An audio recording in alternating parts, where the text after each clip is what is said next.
Now I invite Ami Ganatra, and she's the woman power. That's what we call her. And she is an alumnus of Indian Institute of Ahmedabad, management at Ahmedabad. She has over 15 years of experience in business strategy and consulting, living across 4 continents and working across a multitude of sectors. In her personal life, she is a devout yoga practitioner and a certified yoga instructor. She is also a student of Sanskrit and Indian knowledge systems. She has authored 2 books, Mahabharata Unraveled, Lesser Known Facts of Well-Known History, and Ramayana Unraveled, Lesser Known Facts of Rishi Valmiki's Epic thus far. And she's an avid traveler. She loves to explore places and cultures. She chronicles her travel experiences and musings related to Indic wisdom. And here she goes. And her topic is the relevance of Mahakavya in the contemporary world. Namaste, everybody. Very, very happy to be here. But before I start, I want to say, Yashoda ma'am, that was fantabulous. Like, what do I say? I was in tears while you were saying it, and I was like, I don't think I'll remember what I have to say next, because that was extremely touching and extremely powerful. In fact, that leads me to my topic, why it is so important to know our history for what it is. What happens when we lose connect with our history? What happens when we forget our own culture and our past? What happens when our history is weaponized and used against us? Not only that we lose our identity, we lose our dignity, we lose our sanskaras. As Dr. Jaikumar had mentioned, he showed this one last slide. On the last slide, he had this excerpt from a US policy something, where they said, when people forget their history, or by people forgetting their history, you weaken a nation. And this has been happening to us forever, since the time the Britishers came. In fact, this whole study of Indology, as Vishwa Adluri ji tells us, right, started with Germans wanting to understand their own history, their own past. We all latch on to our past. It is the past which tells us or gives us our identity. It is the past which sets standards that we aspire to be. So you all remember, Trump used to say, let's make America great again. Again. Why again? Because again, you are going back to the past. We all look for our identity and our pride in our past. And that is why knowing history for what it is, our own history, is extremely important. Otherwise, history will be weaponized and used against us. Not going into detail here, and given this audience, I assume I don't even need to prove why Mahakavyas, which is Mahabharata and Ramayana, that is all I know, that is what I'll talk about, is Itihas. Usually I start my talk explaining what is Itihas and all of that, not going on that part here at all, because I assume we all believe it is Itihas. And again, this Itihas as well has been narrated to us in such a way that can act as something that takes away our dignity. Very, very recent example. There was some clip going around on YouTube recently, yeah, where Sri Ram, some incident about Sri Ram is taken, and a general narrative created is that आपका culture, आपका समाज तो ऐसा ही है, स्त्री द्वेषी, misogynist. You guys never respected women, not even women like Sita, बाकियों की तो बात ही छोड़ दो, right? And what happens? The women are even worse off because of this. Because our girls, our women, and let me say I am not an exception, till I read Itihas for what it is, I was also one of those. We feel ki yaar, what kind of Itihas, what kind of culture are we a part of that does not even recognize us, that does not give us any dignity, that has always been oppressive, always been patriarchal. Yeah, the usual terms thrown around. But what was the case? Is that really true? Yashoda ji made a case for Devdasis. The status that they had when they were called Kalavanta, people who were expert in art. From there coming down to depraved women. How did it happen? That is what is happening to most of our history. But what was Itihas supposed to be? What was Ramayana? What was Mahabharata? Let's see what the text says, and then I will connect it back to the topic that I want to talk about, the women. What was the position of women in our Shastras? Yeah. So that's because there's a lot that I can talk about, but given we have had this recent incident, I'll speak a little bit about the women, the position of women in our Shastras. But what do Shastras say? Because ma'am spoke about Kalavanta. Did you know that whom we call gods now, they were expert in Sangeet Nritya? All of them. For Krishna, of course we know. Shri Krishna, of course we know. He played the Basuri. He did Leela. He did Ras, of course. But did you know Shri Ram was called Gandharva Shrestha? He knew music. He was called a Gandharva Shrestha. Yeah. Arjun, of course we know, 5 years he learns dance and he becomes an expert, as expert that he actually teaches dance to the women of Virat's palace. Not just one of his daughters, no. In Mahabharata, he actually teaches dance to the women of the palace, which also shows how important Sangeet, Nritya, Kala were for our royal families as well. And that is why such art forms actually flourished, right? And ma'am, I'm never going to use the word Devdasi again. Kalavanta it will be.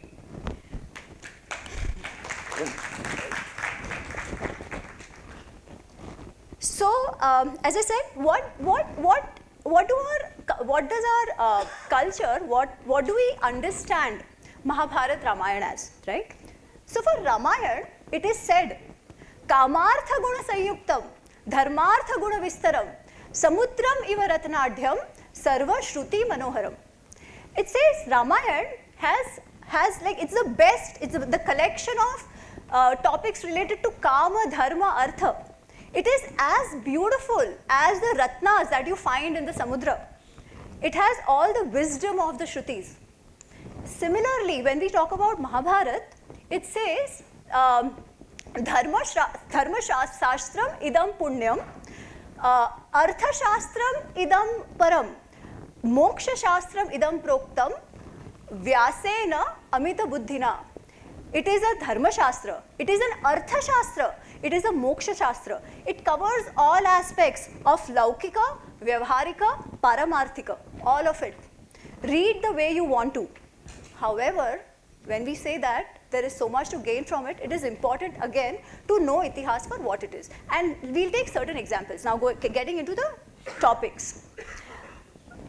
You know, we have generally an idea is that women were not empowered enough. The question is, what is empowerment? What is empowerment? I would say empowerment is having an agency. Agency over decision making. Decision making over important decisions of our life. What was the situation then? We'll take few examples, both Ramayana and Mahabharata, and time permitting, I'll get into the details of the Sita episode as well. Yeah. So let's start with Mahabharata.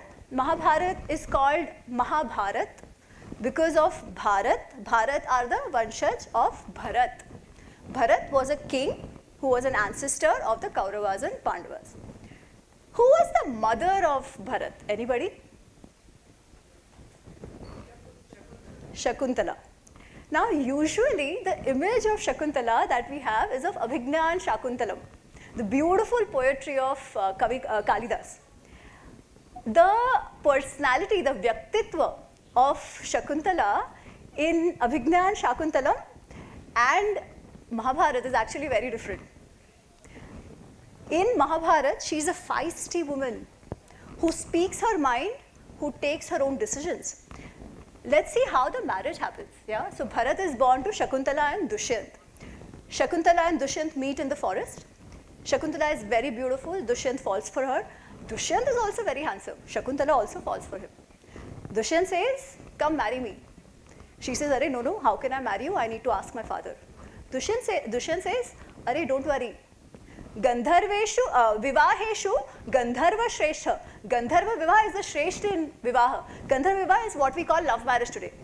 Mia bibi razi, kya karega kazi? It's basically that. Yeah, both agree. Why do you need anybody else? So he says, Gandharvena vivahena mam ahi. Through Gandharva vivah, come to me. And she's like, okay, chalo. She agrees. They get married. Okay, she has a kid. Dushyant doesn't come back. Then her father Kadva and others decide that he doesn't come back. So what? The kid is still his. So let us go to his palace and basically we'll get him to accept you. Dushyant doesn't accept. And when Dushyant refuses to accept, you should see how Shakuntala makes her point.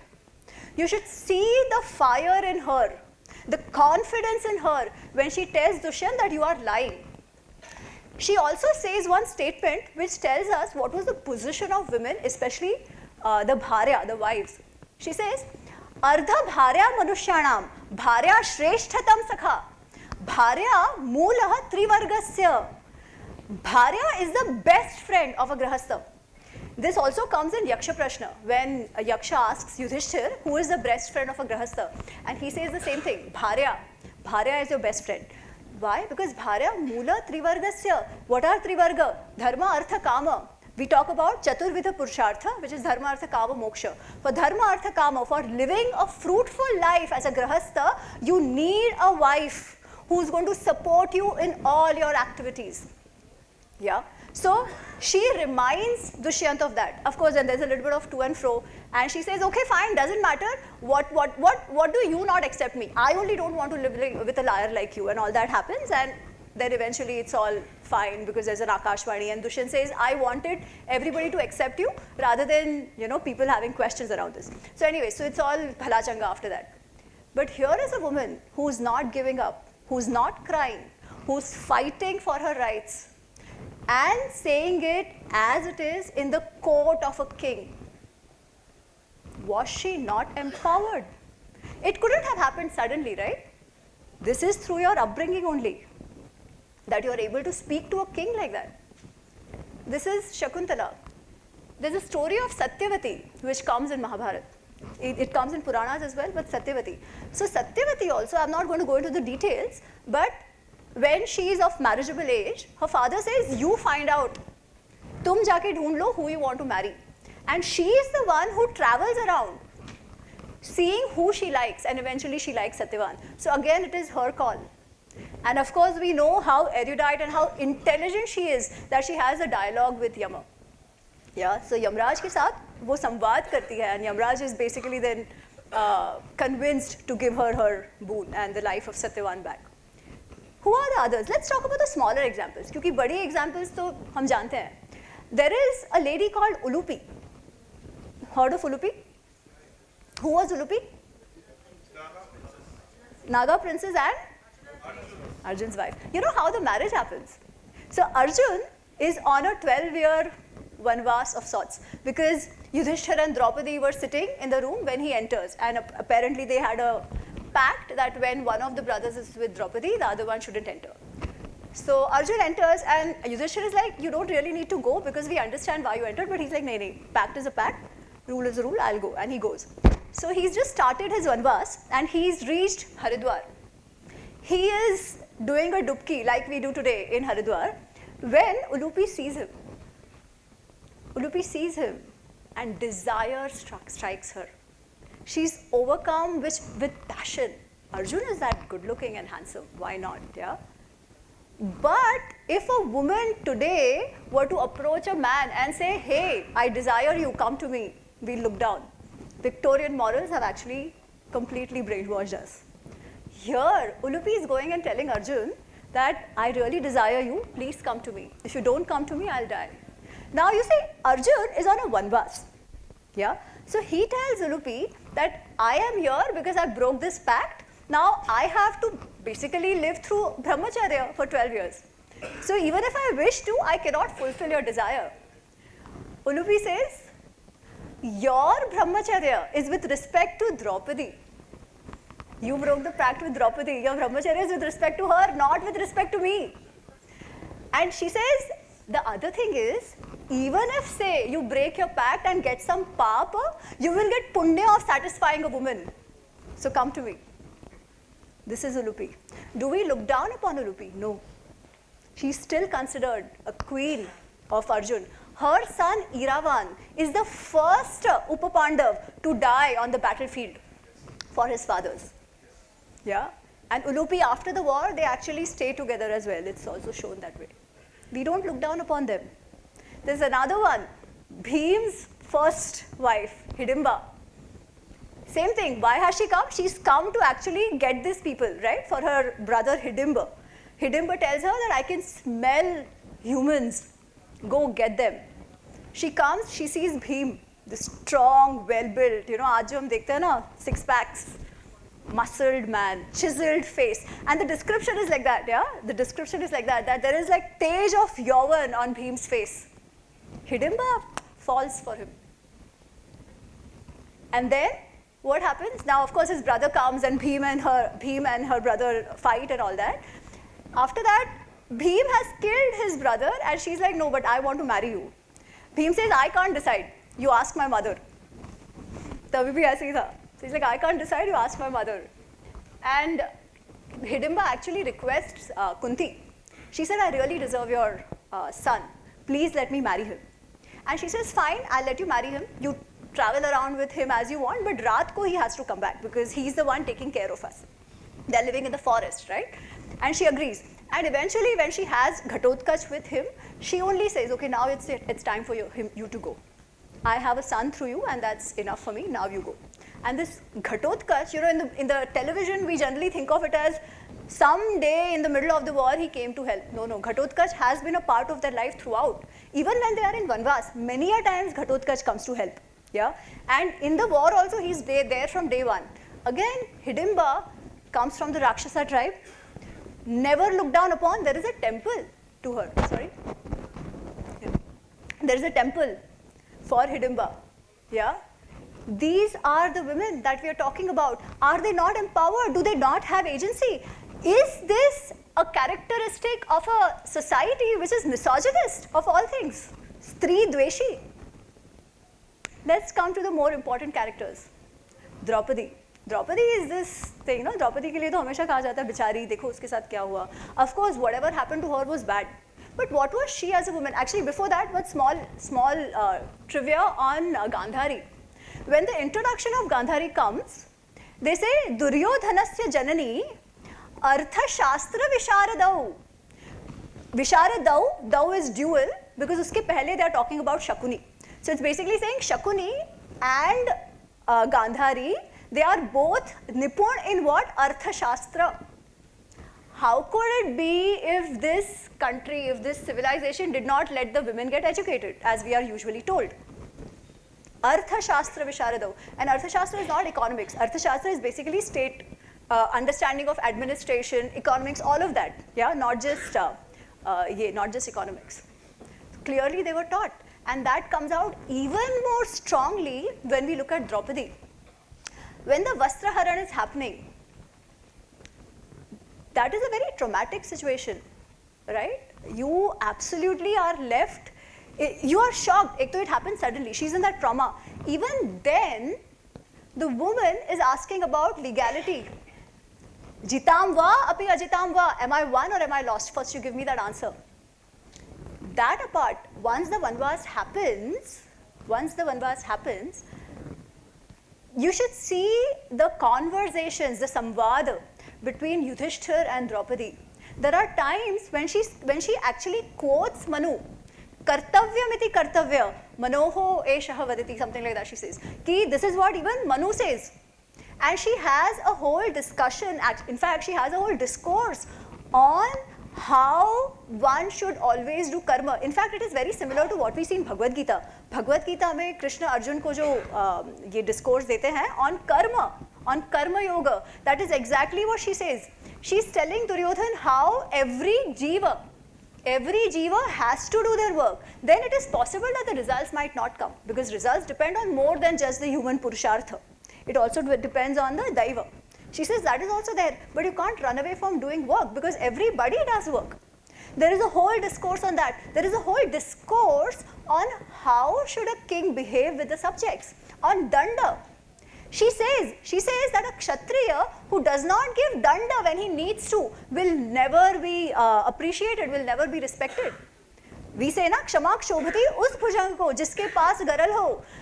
Even forgiveness, to first forgive somebody, you have to show what strength you have. This is exactly what she tells him.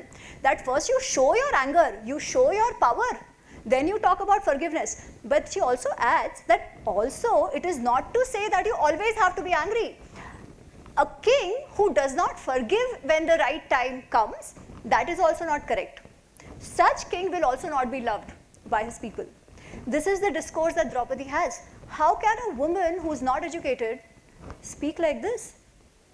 They were extremely well educated, extremely well. She actually speaks her mind every time. Dabi hui striyan bolti hain kya? You know, it's like this, people keep saying, oh, India is a fascist country, and everybody goes around saying India is a fascist country. In a fascist country, you actually won't say that, right? It is the same thing. Striyan dabi hui hai, but striyas are making the most noise. So how can it be dabi hui oppressed striyan, right? And Draupadi is one example. We spoke about others. They are speaking their mind. But chalo, ye to baat ki baat ho gayi. What about the work that they did? Were they only, the queens who dressed up, lived very luxurious lives, had nothing else to do? Was it that? There is an extremely beautiful episode, one of my favorites in Mahabharata. It is called Draupadi Satyabhama Samvad. Do you guys know about it? Anybody? Draupadi Satyabhama Samvad? Suryaji knows. Okay. So in Mahabharata Unraveled, I've actually captured a lot of these stories, especially about the women in Mahabharata. Yeah? One of them, I also captured this part, Draupadi Satyabhama Samvad, in the chapter on Draupadi. So what happens is, the Pandavas and Draupadi, they are in Vanvas, of course, and Satyabhama and Sri Krishna, they come to meet her. When they come to meet her, the guys are talking, apna charcha kar rahe hain, and Satyabhama and Draupadi are chit-chatting. Also because the sons of Draupadi, all the Draupadiyas are living in Dwarka. So the kids, they spend time in Dwarka and Panchal. So Draupadi wants to know about her kids and stuff, so they're talking. Now in that, Satyabhama then asks, Satyabhama says, you have to give me tips. These Pandavas, what do? Tava mukha prekshaha. They are always looking at your face. Hamesha aapka chehra nihaarte rehte hain. And they do all that you tell them to do. Tell us, what is this power that you have over them? Is there a Vashikaran mantra? Do you have a Vashikaran mantra over your husbands? Tell me. Because you have 5 husbands and they all listen to you. I have one doesn't listen to me, man. So tell me something that I can do to keep Krishna in my Vasha, in my control. And Draupadi then explains her role as the queen of Indraprastha. Yeah? She says there is no Vashikaran mantra. It's not as if you can keep people in control through Vashikaran mantra. No, it doesn't work that way. She says, I'll tell you how I lived as the queen of Indraprastha. And she talks about all the kartavyas that she had. Of course, she says, I took care of my family, of my mother-in-law. All the other wives that the Pandavas had, I took care of all of them. But more than that, she says, every day in the royal palace, there would be like 80,000, the brahmacharis. There would be like lakh plus other guests and whatever, a huge number. She says like thousands and thousands of people who would eat in the royal kitchen. Now to ensure food is cooked for all of them, of course there were lots of people who helped. There were lots of men and women who were helping with this activity. So she says, not only did I ensure that all these people were fed properly, I also managed these people who were working to get this work done. I knew all of them by name. मैं सबको नाम से जानती थी. नाम रूपः जानami. I knew their name. I knew their, how they looked, what they did, and I also knew how much work was done and who did how much work. Yeah. Krutam akrutam eva. What was done, what was not done. How much is done, how much is pending. All that I knew. She said even more. When Yudhishthir was a king and he used to travel, there were lots of horses and rathas and this and that would go with him. I would ensure that he had everything that should go with him, went with him. I kept track of all those things. I kept track of what was coming, what was going. In fact, she says the transparency that I had over treasury, nobody else had. She says, Sarva Ragnyah Samudayam Ayam cha Vyayam cha Eko Ahamapi Vedmi. In the whatever came, the income and the expenditure, the treasury that we have, Eko Ahamapi Vedmi, only I was the one who had complete understanding of this. She adds, Eko Ahamapi Vedmi Koshaha Vai. Even the Koshaha, the entire treasury, I was the only one who knew completely. Just imagine, she was like the COO, CFO of the Indraprastha kingdom, man. Right? This is not a woman who is not empowered. In fact, to have somebody, for having complete transparency over the treasury, it would only be somebody you deeply trusted. Draupadi was that woman.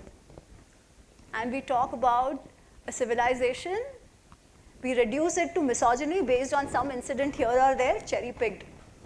That also twisted. Not understanding context. This is what the colonizers did. Unfortunately, we are also doing the same. Yeah? Okay, so this was on Mahabharata. Let's talk about some of the things now in Ramayana. Do I have time to expand? Yeah? Okay, how much time do I have? I know it's already late. Okay, anyways, I'll go on till I'm asked to stop. Done? Okay, sure. So fine, so this was about Mahabharata. Maybe Ramayana we'll capture some other day. Anyways, I have explained the Sita Agni Pariksha part in detail in some of the videos as well. So do check it out, and of course there are books. Thank you so much for having me. Jai Shri Ram, Jai Shri Krishna. Thank you.